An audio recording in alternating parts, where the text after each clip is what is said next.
Hello, today I would like to talk with you about the work of Lev Vygotsky, L-E-V-V-Y-G-O-T-S-K-Y, a Russian psychologist who developed a theory of cognitive development over 75 years ago that has been very influential in the fields of both psychology and education. Sadly, Vygotsky died at a relatively young age and did not have the opportunity to further advance his work. It is interesting to contrast Vygotsky's approach with that of Piaget. Please recall that for Piaget, the child develops cognitively primarily through interaction with the world around them, especially their physical world, as the child goes through the processes of assimilation and accommodation. Vygotsky, on the other hand, emphasized the child's social world, that is, their relationships with others and their culture.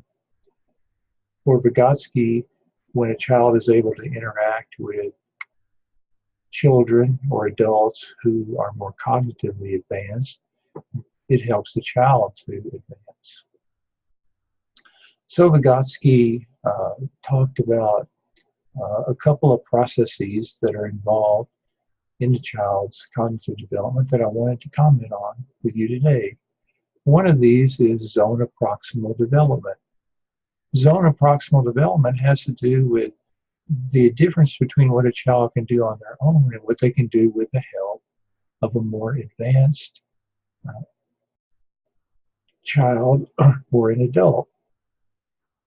When a child is learning a new skill and the child has an opportunity to interact with someone else who already knows that skill and can do it well, and that person helps the child along, it can help them advance cognitively.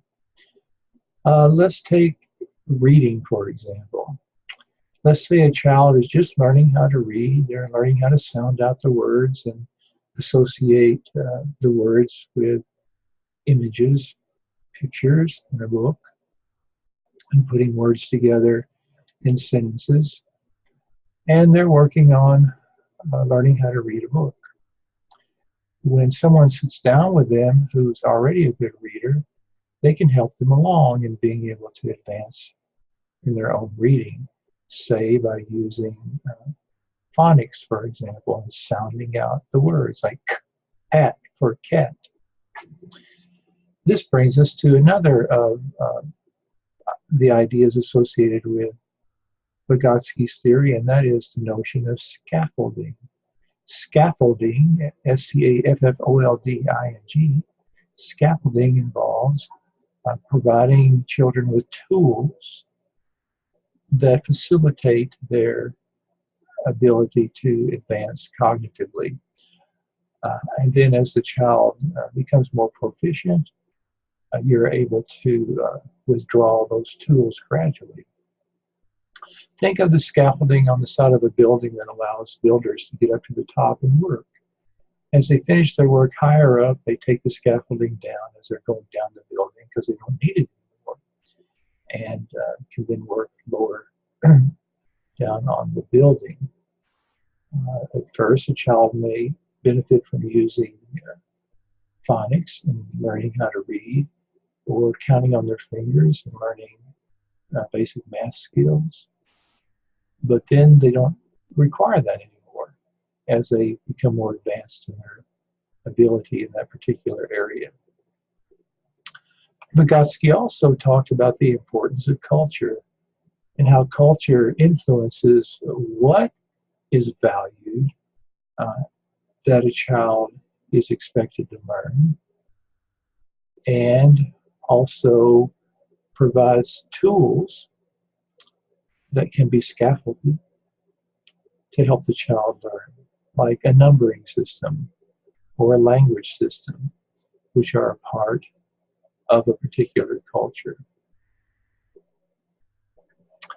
So in a classroom setting, one of the ways that you see Vygotsky's ideas played out is in cooperative learning. It takes place when students get together in small groups and help one another out. So these are a few of Vygotsky's ideas I wanted to share with you today. And again, encourage you to think about Vygotsky's theory in contrast to Piaget's theory. And I like how these two theories together really help to complement one another and give us a more complete picture of how cognitive development unfolds in a child's life. Thank you. I look forward to talking with you again soon.